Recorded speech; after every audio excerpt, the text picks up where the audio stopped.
beau pays. Utilisez mon couteau là. Ok, c'est par là.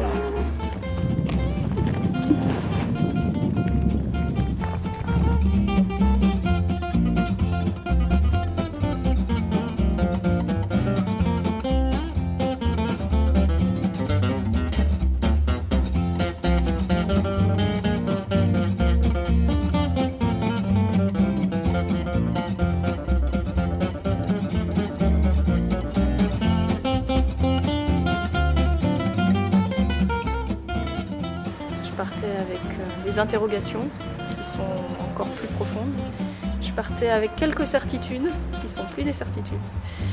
Et je partais avec des questions qui continuent à me questionner parce que j'ai pu les voir aussi chez les autres, ces questions-là. C'est un bon signe pour notre Église qu'on nous ait fait confiance.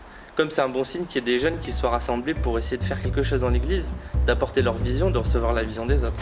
J'ai vécu de très jolis moments, de très jolies rencontres, des moments spirituels. Je crois qu'avant tout, on est venu pour servir, pour montrer, mais qu'on a aussi beaucoup reçu.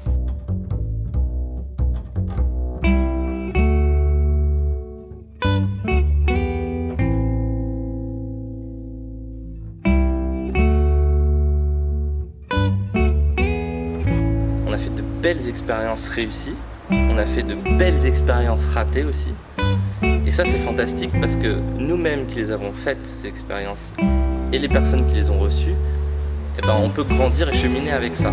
Je vois quand même qu'il y a quelque chose qui marche, qu'il y a quand même quelque chose qui reste, il y a quand même une énergie qui est là, il y a des gens qui sont intéressés par les débats, par les conférences, des gens qui ont envie de discuter. Et voilà, ça c'est vraiment encourageant. Pour moi, j'ai pu réfléchir, tout ça, ça a remis des choses en question, des certitudes qu'on avait. Et dans un sens, est-ce que c'était pas fait pour ça aussi? Ça aurait pu complètement foirer ce projet. On aurait pu déconstruire des choses. Eh ben non, ils nous ont fait confiance. Et bon, confiance, c'est aussi une façon de traduire le grec pistis, foi. Hein. Et voilà, ils ont eu foi en nous comme le Christ a foi en l'Église. Et c'est cette foi qui nous a portés. J'ai eu souvent l'impression que les gens ne savaient pas quelle était leur place et quelle était leur légitimité à parler, à échanger, à poser des questions aussi. Et des questions naïves souvent.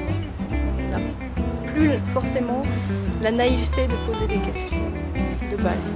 Ça m'a fait prendre conscience de comment l'évangile pouvait être vécu, de quelles étaient les attentes des gens.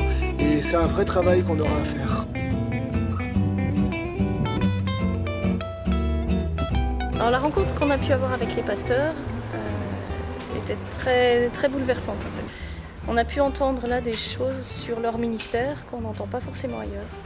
Et comme s'ils avaient besoin d'expliquer à des petits jeunes ce qu'ils étaient en train de vivre, les difficultés, les joies aussi, et y compris des choses qu'ils ne peuvent pas forcément se dire entre collègues. Et là, il y avait une vraie liberté de ton, une vraie liberté de parole qui était très impressionnante.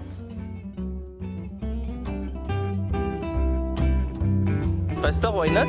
Ah, je sais plus, je sais pas. Le Werefontour Tour m'a bouleversifié. D'accord, avant tu... Avant je disais Agnès. Maintenant Niet. en fait, cette aventure il y a du dynamisme en fait. Je me dis dans ce métier il y a du dynamisme, il y a des choses à faire, il y a des activités à mener. Ça peut être super décourageant mais enfin je sais pas, je trouve ça intéressant quoi. Le Werefontour, c'est un projet qui est tellement intéressant et bouleversant pour les personnes qui y participent et pour les paroisses locales, les églises locales, que ça vaut le coup que ce soit encore mené. Bah, on a pensé le refaire en Vendée parce que voilà, on s'est déjà un petit peu implanté ici et ce serait intéressant de rencontrer les mêmes personnes, de continuer à travailler avec eux pour justement faire de cette expérience une aventure pérenne.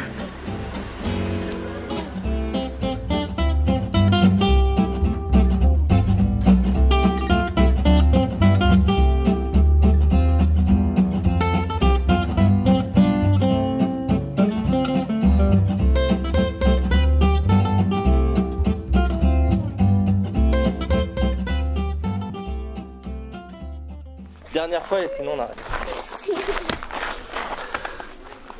Attends. Samuel. Hop, ça a touché l'appareil photo.